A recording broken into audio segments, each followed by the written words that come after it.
The simplest way to do that is to jump on a trend, but I don't like it that much because it's short-lived, right? A trend is there for a short period of time, and more often than not, you're late to the trend. And when you do it, you don't really have a good reputation for yourself. You're like, okay, another video, another trend of the same concept. I don't want to watch this. So you lose your personal branding a little bit. But there are other two not so talked about way of building this trigger. Now that is incorporating frequent events and incorporating aspirational events in your content. Now what do I mean by that? If I were to ask you, what do you think is more talked about? The brand Cheerios or Disneyland? Right? The answer is Cheerios, because we have our breakfast every single day, and Cheerios is a very famous breakfast cereal. But Disneyland, even though it has that inner remarkability, it has that cool factor associated with being very, very fun and all of that, it's not really talked about a lot in our day-to-day lives, right? It happens maybe once or twice a year. Maybe you may go to Disneyland or maybe Wonderland for that matter. But when you incorporate frequent events, even though it's not that cool by its very nature, by the very nature of it being very frequent, it has more chances of incorporating virality into your content. So some of the things that I do is, so I create skit-based content. So I might put in events like, asking parents for money. This is very common when you're young, when you're kids.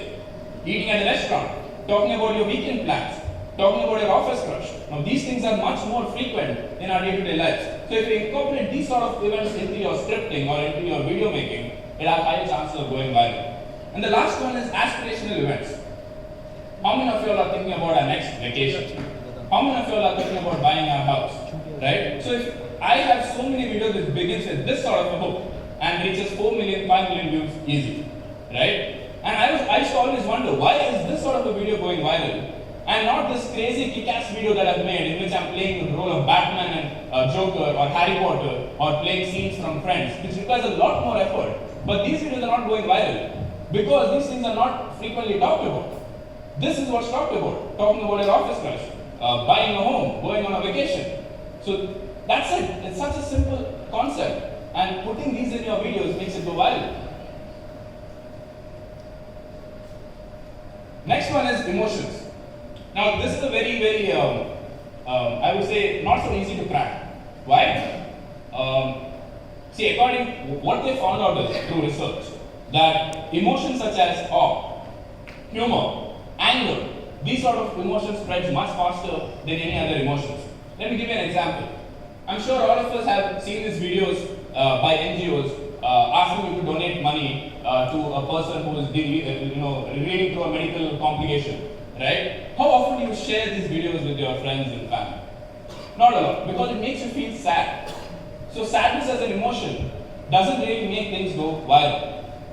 Why are stand-up comedians one of the most comedy videos most viral on social media platforms, right? Because it makes us laugh, and laughing is like it's categorized as a high impact emotion, high impact positive emotion, which has a more probability of being shared with more number of people. So that's what I did. I combined comedy with finance, something which was never done before, right? And on a platform like Instagram, which was initially ruled by stand-up comedians and models, and I reached 2 million followers on a topic like finance, right? There's nobody out there who's now there are many people who are combining comedy with finance, but that was the Eureka movement, right? Combining something which had nothing to do with this, nothing to do with finance, and both of them put together became something special, right? Another thing, if a video is purely comical, even if it gets a lot of views, you won't get a lot of followers. You can do this exercise by yourself. Go to a new upcoming stand-up comedian's channel. Look at some of his reels. He will have at least 10, 15 videos which have million plus views. But he is still stuck at the 30,000 followers range.